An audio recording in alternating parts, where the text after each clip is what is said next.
تو مجھے یہ لگتا ہے کہ یہ جنگ جو ہے یہ رکے گی نہیں، بلکہ اچھا، یہ جو ایک نئے پینٹاگون کی ناکہ بندی کے بارے میں ڈیڈ لائن دے دی گئی ہے، اس جی بارے میں آپ پینٹاگون کی ناکہ بندی کے بارے میں جو ڈیڈ لائن دے دی دیکھیں، گئی یہ جب آبرہ ہرمز پر کنٹرول حاصل کیا ایران نے، تو اس پر دوہرا تالا جو ہے وہ امریکہ نے لگا دیا. اب دونوں جو ہیں ان کے ہاتھ میں ہرمز آ گئی ہے. اب دونوں کی مرضی کے بغیر یہ کھل نہیں سکتی. دونوں جو ہے ایک دوسرے کے ساتھ ٹاکنگ ٹرم میں آ گئے ہیں، کیونکہ ان دونوں کے ہاتھ میں آبنائے ہرمز ہے، جو دونوں ایک ٹاکنگ پوائنٹ کے طور پر، لیوریج کے طور پر استعمال کر رہے ہیں. اور دونوں فریقین جو ہیں، یہ جو جنگ بندی کا وقفہ ہے، اس کو دونوں نے اپنی اپنی فوجی پوزیشن کو مضبوط کرنے کے لیے اس وقفے کو استعمال کیا ہے. اور امریکہ نے 2 دن پہلے جو جنگ بندی کا اعلان کیا ہے، وہ بنیادی طور پر وہ بھی ایک اس کی ٹیکٹکس ہے نئی جنگ شروع کرنے کی، کیونکہ 2 مہینے ہو گئے ہیں ٹرمپ کو وار شروع کیے ہوئے. تو امریکی آئین کے مطابق 2 مہینے کے بعد اس کو کانگریس سے، اپنی پارلیمان سے اجازت لینی پڑے گی اس جنگ کو کنٹینیو کرنے کی. اور اس کے بارے میں یہ ماہرین کا کہنا ہے کہ شاید کانگریس میں صدر ٹرمپ جو ہے وہ اس جنگ کو جاری رکھنے کے بارے میں اپنی ووٹ حاصل نہ کر سکے. تو اس نے یہ ایک ٹرمپ کا کارڈ استعمال کیا، ٹرمپ کارڈ. وہ کیا ہے کہ اس نے کہا جنگ بند ہو گئی. اب اس کو 2 مہینے کے بعد والی جو پوزیشن ہے کہ اجازت لے، وہ سلسلہ ختم ہو گیا. اب جب وہ نئی جنگ شروع کرے گا تو یہ جو 2 مہینے والی اس پر پابندی ہے، وہ اگلے 2 مہینے پر چلی جائے گی. اس کو فوری طور پر اجازت نہیں لینے پڑے گی. یہ اس نے ایک ٹیکٹکس یوز کی ہے. اور میری ایک تاریخ کے طالب علم کے طور پہ ایک سبمیشن ہے. ویسے تو کرنل سیف قریشی صاحب اس معاملے میں بہت مجھ سے بہتر آپ کو بتا سکتے ہیں، لیکن طالب علم کے طور پہ میری یہ سبمیشن ہے کہ امریکہ ایران کو تباہ و برباد کیے بغیر یہ جنگ ختم نہیں کرے گا. اور یہ جو تباہی بربادی ہے، اس کا سلسلہ 70-80 سال سے شروع ہے.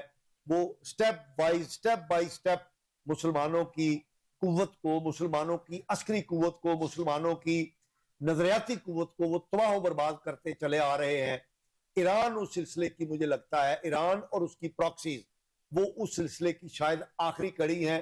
سیکنڈ لاسٹ کڑی تھی حماس، اس کو انہوں نے مکمل طور پہ برباد کر دیا ہے.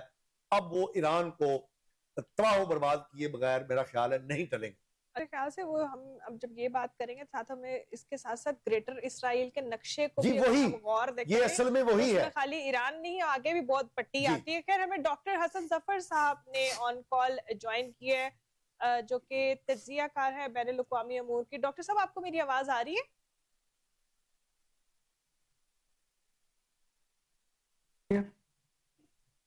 جی ڈاکٹر صاحب، آپ کو میری آواز آ رہی ہے؟ آپ کی آواز آ رہی ہے، میری آواز آ رہی ہے آپ کو؟ جی جی، آپ کی مجھے آواز آ رہی ہے. اچھا ڈاکٹر صاحب، بظاہر تو ایسے لگ رہا ہے کہ ایک بڑی طاقت نے ایک چھوٹی طاقت کو یرغمال بنایا ہوا ہے، مگر دوسرا رخ اگر دیکھیں تو بہت ساری جگہوں پر ایسا لگ رہا ہے کہ دنیا کو جیم کیا ہوا ہے ایران نے، اپنائے ہرمز سے لے کر. اور اب یہ جو نیا پینٹاگون کی ناکہ بندی کا اعلان کیا جا رہا ہے، اس کی ڈیڈ لائن بھی دے دی ہے. آپ کو کیا لگتا ہے کہ یہ معاملہ ابھی اور مزید پرلونگ ہوگا یا پھر بیٹھیں گے یہ ٹیبل کے اوپر؟ دیکھیے، ٹیبل پہ تو کبھی نہ کبھی بیٹھیں گے. ہم نہیں کہہ سکتے کہ اب بیٹھیں گے یا کب بیٹھیں گے. معاملہ پرولونگ ہوگا. معاملے کو سمجھنے کے لیے ہمیں یہ سمجھنا ہے کہ معاملہ چل کیا رہا ہے. معاملہ چل رہا ہے اس وقت BRI کا اور چائنا کی ایکسپینشن کا. ٹھیک ہے، اس کے لیے آگے ایران کا معاملہ تو دیکھیں 47 سال سے چل رہا تھا، ایسے ہی چل رہا تھا. آج ضرورت کیوں پڑ گئی اس کی؟ اس لیے کہ 3-4 ملکوں کے انٹرسٹ یہاں پہ کنورج کر گئے.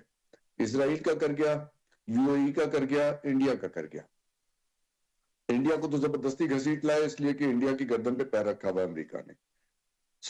اب صورتحال یہ ہے کہ یہ معاملہ آگے اس طرح سے چلے گا کہ UAE نے، آپ نے دیکھا کہ اوپیک سے علیحدگی اختیار کر لی. اب وہ آئل پرائس کو مینیپولیٹ کریں گے آئل پرائس وہ سستا آئل بیچیں گے, اس کے کمپٹیشن میں سعودی عرب کو اور باقی ملکوں کو سستا آئل بیچنا پڑے گا. یہ ایک علیحدہ کرائسس کریٹ ہوگا. اس سے فائدہ کسے ہوگا؟ انڈیا کو, چائنا کو بھی فائدہ ہوگا, سستا آئل ملے گا, آئل پرائسز نیچے آئیں گی تو کمپیٹیٹیو ہو جائے گی مارکیٹ. اور یہاں پہ سعودی عرب کو نقصان ہوگا اس لیے کہ سعودی عرب کا جو بریک ایون آتا ہے ان کے بجٹ کا وہ $90 سے $100 پہ آتا ہے. اگر آئل پرائس پچھلے 3-4 مہینے پرانی آئل پرائس پہ چلی جائے تو سعودی عرب کو نقصان ہوگا. تو سعودی ول بی ویری انہیپی, اور اس کی طرف سے یہ کرائسس جو ہے وہ ان کا معاملہ یو اے ای کے ساتھ خراب ہوگا. ابھی جو 14-15 تاریخ کو ٹرمپ صاحب کی میٹنگ ہونی ہے شی جن پنگ سے, اس کے لیے وہ یہ ساری بات کر رہے تھے کہ آرمسٹک ہو جائے وہاں پہ, یعنی ایک وقفہ آ جائے جنگ میں. وہ اس کو ڈسٹرپٹ کرنے کی کوشش کر رہا ہے, ایران بھی اس کو ڈسٹرپٹ کرنے کی کوشش کر رہی ہیں, باقی قوتیں بھی. وہ جانتے ہیں کہ اس وقت امریکہ کی پوزیشن ایسی نہیں ہے کہ وہ جنگ دوبارہ سٹارٹ کرے. اب جیسے آج جو ایک ایسکلیشن ہوئی, ایران نے ان کے 2 میزائل ہٹ کیے یو ایس فریگیٹ پہ اسٹریٹ آف ہارموز میں, اس کو کہا امریکہ نے کہ نہیں جی ہمارے ساتھ ایسا کچھ نہیں ہوا. تو وہ ڈینائی کر رہے ہیں, وہ نہیں چاہ رہے کہ یہ ایسکلیشن لیڈر کو اوپر لے کے جایا جائے. سو امریکہ کی پوزیشن اس وقت کچھ اور ہے, اور ان کو 2-3 مہینے کا وقت چاہیے. ملٹری بلڈ اپ وہ کر رہے ہیں کویت اور یو اے ای میں. تو کلیئر پوسچرنگ ہے. کرنل سیف صاحب یہاں موجود ہیں, ان سے اس بارے میں پہلے بھی ہماری بات ہوئی ہے کہ آگے جو 2-3 مہینے کا سخت گرمی کا وقت ہے, 45 ڈگری 50 ڈگری ان ملکوں میں, تو یہ تجربہ یہ پہلے گلف میں اور افغانستان میں کر کے دیکھ چکی ہیں یہ فوجیں امریکہ کی. تو ان حالات میں آپریٹ کرنا مشکل ہوتا ہے. تو یہ ویٹ کریں گے اینڈ آف سمر کا, ارلی آٹم کا, یعنی اگست کے آخر میں ستمبر میں کسی وقت کی دوبارہ اپنا ملٹری ایکشن لانچ کریں. سو اس وقت تک کے لیے ان سب قوتوں کو انتظار کرنا ہوگا. تو یہ ان کو ایک پیریڈ چاہیے. ایک تو اپنے آپ کو ریپوزیشن کریں گے, اپنا نیریٹو ری بلڈ کریں گے, کیونکہ ان کی جو اس وقت یو ایس اے میں صورتحال ہے وہ خراب ہے, پولیٹیکل صورتحال, آگے ان کے الیکشنز ہیں, تو ان کے لیے کافی مسائل ہیں. تو چوموکھی لڑ رہے ہیں وہ, اس کے لیے ان کو اپنا نیریٹو ری بلڈ کرنا ہے, اپنی ملٹری پوزیشن بہتر کرنی ہے, اور یہ ان الائنسز کے ساتھ کرنا ہے, اور چائنا کے ساتھ معاملہ کرنا. تو یہ 3 مین چیلنجز ہیں امریکہ کے. اس لیے وہ اس وقت ایسکلیشن ٹریپ میں آنا نہیں چاہتے جو ایران چاہ رہا ہے کہ وہ آ جائے. تو دونوں اپنے اپنے طریقے سے دیکھ رہے ہیں. ظاہر ہے جو جس کی پوزیشن جیو پولیٹیکلی بہتر ہوتی ہے قوت, وہ چاہتی ہے کہ اسی وقت انگیج ہوا جائے, کیونکہ ایران کو بھی اندازہ ہے کہ یہ 3 مہینے کا وقت لے رہے ہیں, اس کے بعد یہ ایکشن کریں گے. تو وہ ایران والے کیوں انتظار کریں گے کہ یہ اپنی بیسٹ پوزیشن میں آ کے ہم پہ اٹیک کریں؟ وہ چاہیں گے کہ اگر کچھ ہونا ہے تو پھر ابھی شروع ہو جائے, تاکہ ابھی وہ ان کی جو بھی اس وقت پریشانیاں ہیں وہ اس کے سمیت پر ان کو لڑنا پڑے. اچھا ڈاکٹر صاحب, یہ بھی لگ رہا ہے کہ جو بار بار ابنائے ہرمز میں انٹرفیرنس ہو رہی ہے یا مداخلت کی جا رہی ہے, یہ بھی اسی کڑی کا کوئی حصہ لگتا ہے؟ ایگزیکٹلی اسی کڑی کا حصہ ہے نا. ایران چاہ رہا ہے کہ اس وقت جب امریکہ تھوڑا ڈیفینسو پوزیشن میں ہے, اس وقت انگیج کیا جائے. اس وقت وہ فلی پریپیئرڈ نہیں ہے, اس وقت وہ پولیٹیکلی بھی ویک ہیں. پریزیڈنٹ ٹرمپ امریکہ کے اندر, انہیں وہ نیریٹو ری بلڈ کرنا ہے, اور ان کی چائنا کے ساتھ ڈیلنگ بھی ہے. وہاں جا کے وہ کس پوزیشن میں جائیں گے, کیونکہ دیکھیں چائنیز پریزیڈنٹ سے جب ملنے جائیں گے تو یہ تھوڑا اپر ہینڈ رکھ کے جانا چاہیں گے نا. اگر ان کی کمزوری وہاں پہ ہوگی, یہ کہ کسی فریجائل پوزیشن میں جائیں گے تو وہاں پہ اچھا نہیں لگے گا جانا. تو اگر ایران یہاں پہ اس وقت کچھ ایسکلیشن کر رہا ہے تو ہم اس میں یہ اندازہ لگا سکتے ہیں کہ ان کے پیچھے دوسری قوتیں بھی ہیں جو چاہتی ہیں کہ اس وقت یہ ان کا یہاں پہ امریکہ کا کوئی نقصان کیا جائے, تاکہ جب ان کی ملاقات ہو تو یہ ایک ویک پوزیشن میں وہاں پہ پریزیڈنٹ ٹرمپ وہاں پہ موجود ہے. جی ٹھیک ہو گیا. جی خالد کمل صاحب, آپ مجھے یہ بتائیں, جیسا ڈاکٹر صاحب نے ذکر کیا کہ اس وقت امریکہ ٹویٹس تو بڑی بڑی اور دھماکے دار کر رہے ہیں, مگر بات یہ ہے کہ بظاہری ان کی جو اکنامیکلی حالت ہے, سیاسی جو ان کے امور ہے, ان تمام معاملات میں ویک ہو گیا, اور وہ چاہ رہے ہیں کہ ہمیں ابھی گیپ بھی چاہیے. اسی اسنا میں پینٹاگون کی ناکہ بندی کا بھی کے متعلق بھی ڈیڈ لائن دے دی گئی ہے. ایران واقع میں اپنی ہر طرح سے کوشش یہی کرے کہ انہی دنوں میں جو بھی ہم وائنڈ اپ کریں. آپ کو کیا لگتا ہے کہ یہ ایران امریکہ وہ موقع ان کو دے گا؟ بسم اللہ الرحمن الرحیم. بہت شکریہ آغا, آپ کا شکریہ کہ مجھے بات کرنے کا موقع دیا. بات یہ ہے دیکھیں اصل جسٹ آف جو جنگ ہے وہ وار ہے وہ کیا ہے؟ وہ ایک لمحہ ایسا آیا تھا کہ پاکستان نے دونوں فریقین کو بلا لیا.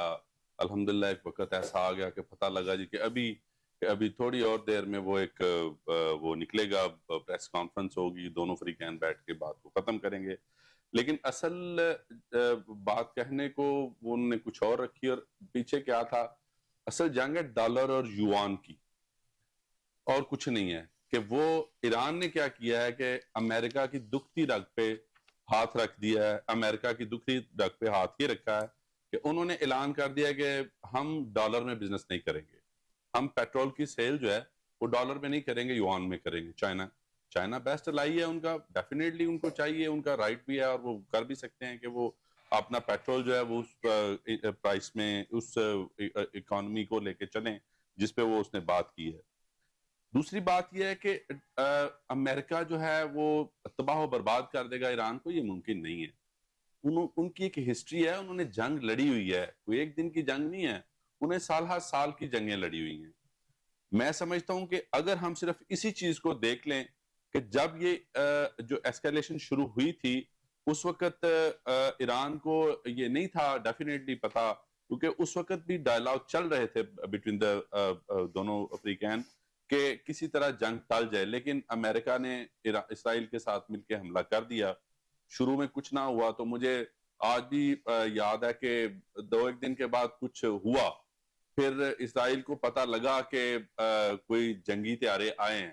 اب یہ نہیں پتا تھا کہاں سے آئے ہیں, لیکن آئے تھے. پھر ان کو پتہ لگا کہ کچھ ریٹیلیشن ہو سکتی ہے, اور اس کے بعد پھر جو کنونشنل جنگ چلی تو ریٹیلیٹ کیا پورا ایران نے, ٹھیک ہے, اس کے الائز اس کے ساتھ ملے. اور میں سب سے بڑی ایک بات کہنا چاہوں گا ثالثی کے عمل کو کہ ابھی بھی جاری ہے. خود ٹرمپ نے اس کا وہ ادا کیا اور ایکسپٹ کیا ہے کہ ٹیلی فونک کانٹیکٹس موجود ہیں between the Iran and the America Pentagon. تو باقی دوسری بات یہ ہے کہ جو حالات اس وقت ٹرمپ کے ہیں اپنے ملک میں کہ جہاں پہ اس کی جو وہ اسے کہتے ہیں کہ مشہوری تھی 47%, وہ گھٹی 33 پہ آئی اور اب 17% پہ آ چکی ہے. تو کیا حالات ہو سکتے ہیں اس کے کہ اس نے اس جنگ کو روکا بھی ہے. اس نے ایک, میں سمجھتا ہوں کہ یہاں پہ آ کے جو اب اس وقت اٹلی, انگلینڈ, آسٹریلیا سٹیٹمنٹس دے رہے ہیں اس کے الائز کہ ہم اس کے ساتھ نہیں ہیں, ایسے حالات میں اس کے ساتھ نہیں چل سکتے. یہ ملکی یا ہماری بقا کی یا دنیا کی بقا کی جنگ نہیں لڑ رہا, یہ اصل میں اسرائیل کی جو جنوسزم وہ کر رہے ہیں وہ اس کی جنگ لڑ رہا ہے, اس کو آگے لے کے چل رہا ہے, گریٹر اسرائیل کو پرووکیٹ کر رہا ہے, جو کہ یہ ظلم ہے. آفٹر آل دوسرے ممالک, روم میں جو پاپ نے جو سٹیٹمنٹ دی ہے, ٹھیک ہے, انہوں نے اس چیز کو بھی آپ ذہن میں رکھیں. اس لیے ان کے اوپر ایک اخلاقی دباؤ موجود ہے, ٹھیک ہے, اس دباؤ کے تحت ثالثی کا عمل بھی جاری ہے. یہ نہیں ہوگا, میں نہیں سمجھتا کہ اب اتنی بڑی وار ہونے کے چانسز موجود ہیں. یہ دونوں ٹائم ٹیکنگ پروسیس میں چل رہے ہیں کہ کسی نہ کسی طرح وہ جو اونٹ کسی کروٹ بیٹھے. میں ایک بڑی مطلب ڈاڈی سی مثال ہے کہ بابا اوپر آنے والی بات ہے, اب وہ بابا کی سوچ چل رہی ہے کہ کس طرح اوپر آئے. وہ کہ میں سمجھتا ہوں کہ ایران نے بھی اس پہ تھوڑا اختلاف کیا. انہوں نے جو 17-16 پوائنٹس دیے تھے, اس کے بعد پھر انہوں نے آ کے عراقی آئے, آ کے انہوں نے بتایا جی کہ یہ پوائنٹ آف ڈیفرنس موجود ہیں, اور 100% وہ وہی ہیں جو میں نے اپنے نوٹ میں شروع میں آپ سے کہا ہے کہ ڈالر اور یوان کی جنگ ہے. وہ یہ کہتے ہیں کہ اس کو کنٹینیو کریں. لیکن بہرحال بات یہ ہے کہ رہی اسرائیل اب خاموش ہو گیا ہے, اس کو پتہ چل گیا ہے کہ میں نے اپنی ذمہ داری امریکہ پہ ڈال تو دیا, لیکن پوری دنیا مجھے لان تان کر رہی ہے, ٹھیک ہے. کہیں پہ پاکستان ان کو چھوڑ نہیں رہا, کہیں پہ دنیا کا کوئی ملک جو ہے وہ ان کو نیگیٹو کریٹیسائز کرنے پہ چھوڑ نہیں رہا. بہرحال پازیٹیو ایسپیکٹ یہ موجود ہے کہ ثالثی کا عمل ابھی جاری ہے. وہ چاہے پاکستان کرے, چاہے وہ رشیا آفر کر رہا ہے, چاہے اور کوئی ملک اس کو کرے. لیکن میں سمجھتا ہوں کہ میں یہاں پہ کچھ تعریفی کلمات ٹرمپ کو ضرور کہنا چاہوں گا کہ وہ آج بھی کہتا ہے کہ پاکستان کے فیلڈ مارشل اور وزیر اعظم جو ہیں ان کا ذمہ دارانہ رول رہا ہے, میں ان کو اپریشیٹ کرتا ہوں. تو اس بات پہ میں سمجھتا ہوں کہ ابھی عمل جاری ہے. یہ جو دنیا کا جو دیکھیں ایک پیوٹل پوائنٹ ہے, وہ بہت کرٹک پوائنٹ ہے کہ یہ دنیا تباہ ہونے کا وہ پوائنٹ ہے، ممکن نہیں. ہر بندہ، ہر ملک کنسرن ہے اس سے. کنسرننگ ہے. اس کے بعد جنگ کہیں لگی ہوئی ہے مگر پوری دنیا کی جو اکانومی کی حالات ہے نا وہ صحیح نہیں ہے. جی ہمیں کرنل سیف صاحب نے جوائن کیا ہے. کرنل صاحب ہمارے بہت ہی مایہ ناز تجزیہ کار ہیں. کرنل صاحب لگتا تو یوں ہے جیسا ڈاکٹر صاحب نے بھی ذکر کیا کہ امریکہ کچھ ٹائم ڈیوریشن چاہ رہا ہے، کچھ اپنی سٹیبلٹی کے لیے، کچھ سیاسی لحاظ سے اپنے آپ کو مستحکم کرنے کے لیے، اور کچھ جو ملکوں نے اس کے اوپر ایلیگیشنز لگانا شروع کیے ہیں اس کو بھی شاید وہ کہیں اور ڈائیورٹ کرے. جس طرح ابھی ایک فائرنگ والا واقعہ ہوا تھا، شاید میں بھی کوئی اور پلانز ہو اس طرح کے دنیا کے سامنے کہ کوئی نیا ایک انداز اختیار کیا جائے.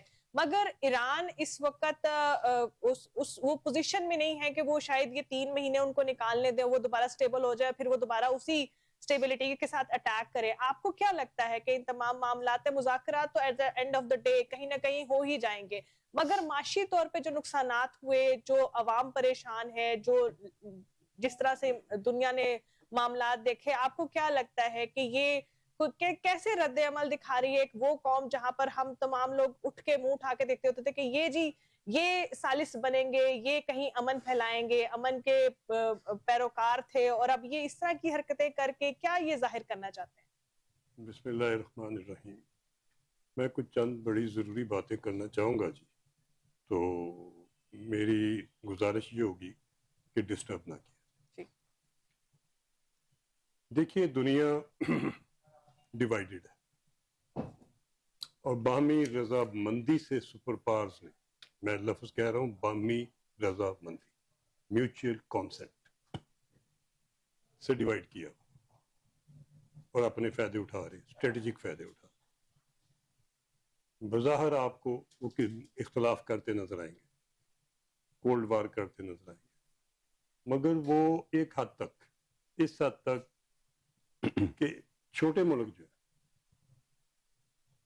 ان سے آپ کے $1 ٹریلین کے جو قدرتی وسائل ہیں ان کو کس طریقے سے انہوں نے آپس میں بانٹنا ہے، اور کس طریقے سے جو آپ کی اکانومی ہے یا آپ کی فورسز ہے یا آپ کی مین پاور ہے یا آپ کی یہ کہہ لیں کہ فائٹنگ سپرٹ ہے، ان کو کس طریقے سے انہوں نے اتنا کمزور کر دینا ہے کہ آپ اپنے ہمسایوں سے الجھتے رہیں، لڑتے رہیں، مسئلے کھڑے کرتے رہیں.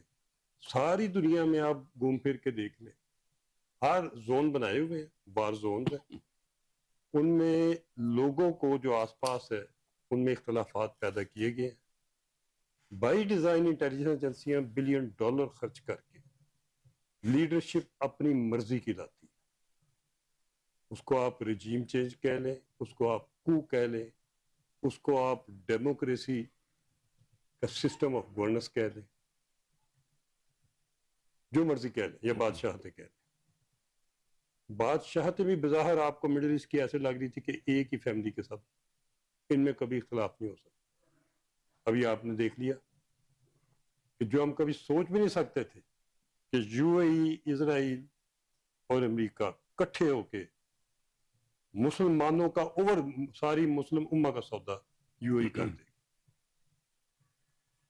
اور جس کے پاس نہ فورسز ہے، نہ اس کے پاس ڈیپتھ ہے لڑنے کے لیے. آپ کو بفر زون چاہیے ہوتا ہے، وسط چاہیے ہوتی ہے، ماؤنٹینس ٹرین چاہیے ہوتی ہے. ایسے کھڑے ہوئے آپ کوسٹل بیلٹ پہ چند سو کلومیٹر میں سروائیو نہیں کر سکتے، ایک دن نہیں گزار سکتے. بہرحال آپ سب کانٹیننٹ دیکھ لیں، آپ مڈل ایسٹ دیکھ لیں، آپ دنیا کے کسی کونے میں دیکھ لیں. میں آپ کو World War I کی مثال دیتا ہوں. کون سی 2 قوتیں لڑی؟ برٹن اور جرمنی.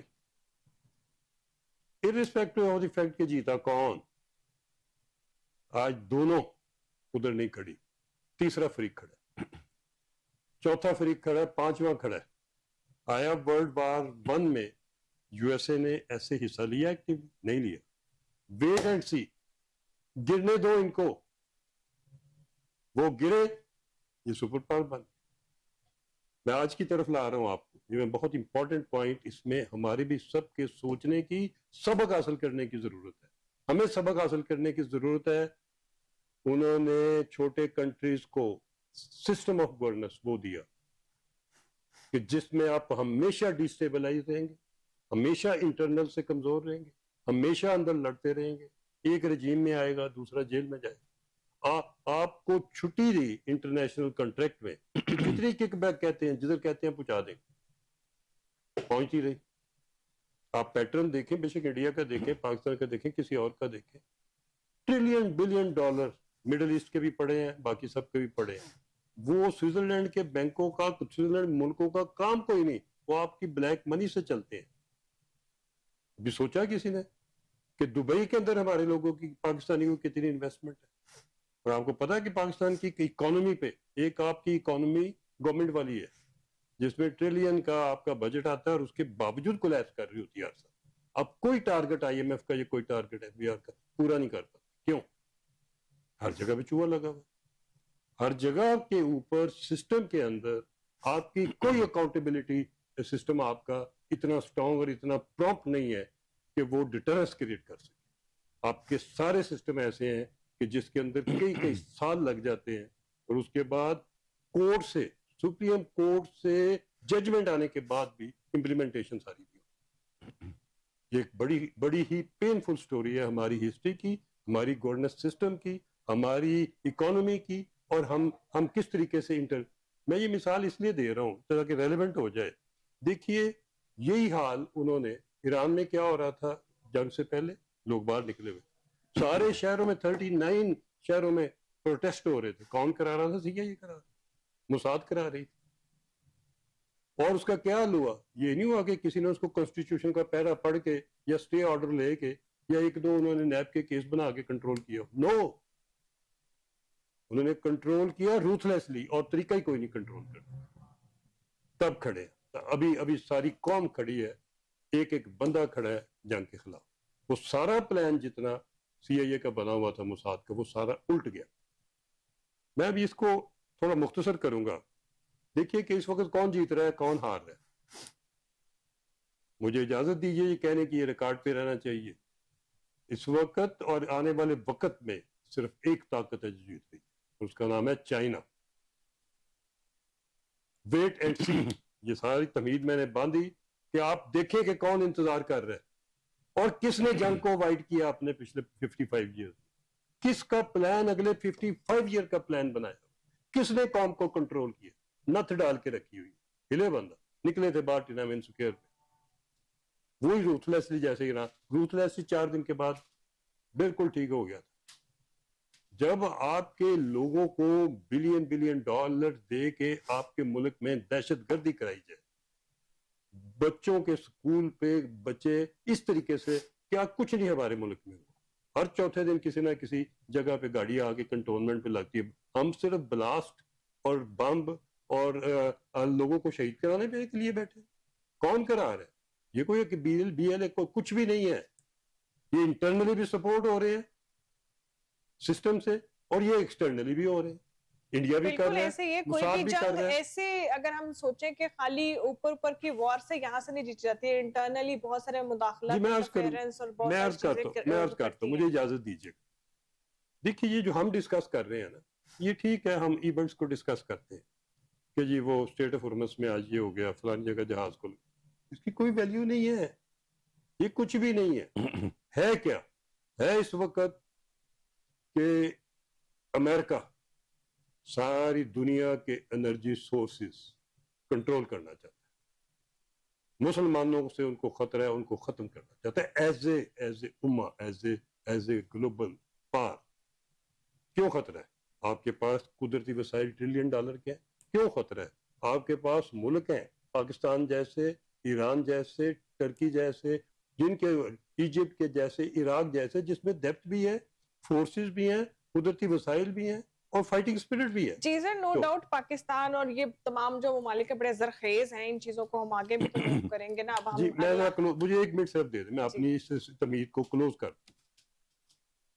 بات یہ ہے جی کہ اس جنگ میں امریکہ سارا کچھ اس نے, اب اس کا زون جو ہے ابھی ڈیفائن ہو گیا.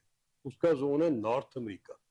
وہ کنسنٹریٹ کرے گا وینزویلا پہ, کیوبا پہ, گرین لینڈ کے اوپر, کینیڈا پہ, اتنے حصے کو سیکیور کر رہے ہیں. امریکہ کیا کر رہا تھا؟ امریکہ کی بیسک اسٹریٹجی یہ تھی اسلحہ بناؤ، اسلحہ بیچو، جنگ کرو، چین کے سارا کچھ لے جاؤ، یہ وہ کر رہا تھا۔ چائنا کیا کر رہا تھا؟ جنگ نہ لڑو، انڈسٹری بناؤ، اسمال انڈسٹری بناؤ، دنیا جہان کو چھوٹی چھوٹی چیزیں ساری بنا کے ایکسپورٹ کرو اور اکانومی بہتر کرو۔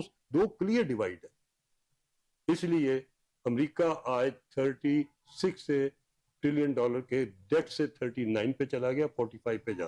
امریکہ کے لیے بہت مشکل ٹائم ہے۔ اگر جنگ لمبی ہوتی ہے، جیتتا ہے کہ ہارتا ہے، یہ تو ٹرمپ کو کسی کو کوئی غرض نہیں ہے، یہ صرف پبلک کنزمپشن کے لیے ہے۔ جنگ جلدی ختم ہو جاتی ہے تو امریکہ بچ جائے گا کچھ، جنگ جلدی ختم ہو جاتی ہے ایران بہتر ہوگا، جنگ لمبی ہو جاتی ہے تو تیسرے فریق جیتے۔ Thank you very much. جی ٹھیک ہو گیا جی، اس کا مطلب بڑی یہ ہے کہ امپورٹنٹ یہ باتیں کر دی ہیں۔ جی بالکل، یہ بہت ہی زیادہ امپورٹنٹ پہلو تھے جن پہ ابھی تک ہم نے بات بھی نہیں کی تھی۔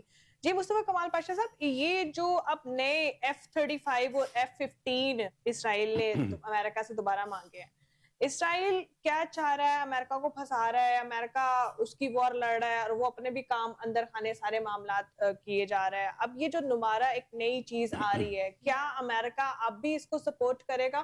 اور پھر یہ اب کہاں کی تیاری ہو رہی ہے؟ اب کیا لگ رہا ہے آگے کہ کیا بننے جا رہا ہے؟ کوئی اور نئے محاذ پر لڑے گا یہ؟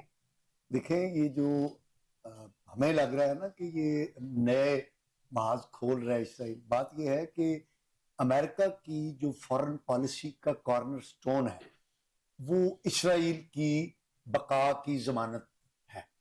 اس میں تو کوئی یعنی یہ کوئی ایسا نہیں ہے کہ ٹرمپ آیا ہے تو ٹرمپ کے دل میں اسرائیل کے لیے کوئی محبت کے دریا بہنے شروع ہو گئے اور اس نے اسرائیل کی مدد کرنی شروع کر دی، اور اس نے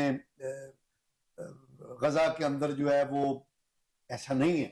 یہ جو امریکن گورنمنٹ ہے اس کی یہ سٹیٹڈ پالیسی ہے کہ اسرائیل کو بچا کے رکھنا ہے، اسرائیل کی حفاظت کرنی ہے، اسرائیل کو نرش کرنا ہے، اس کو سٹرونگ بنانا ہے۔ اس سے پہلے جب امریکہ سپر پاور نہیں تھی تو اس وقت کی جو سپر پاور تھی برطانیہ، یہ ڈیوٹی اس نے لے رکھی تھی۔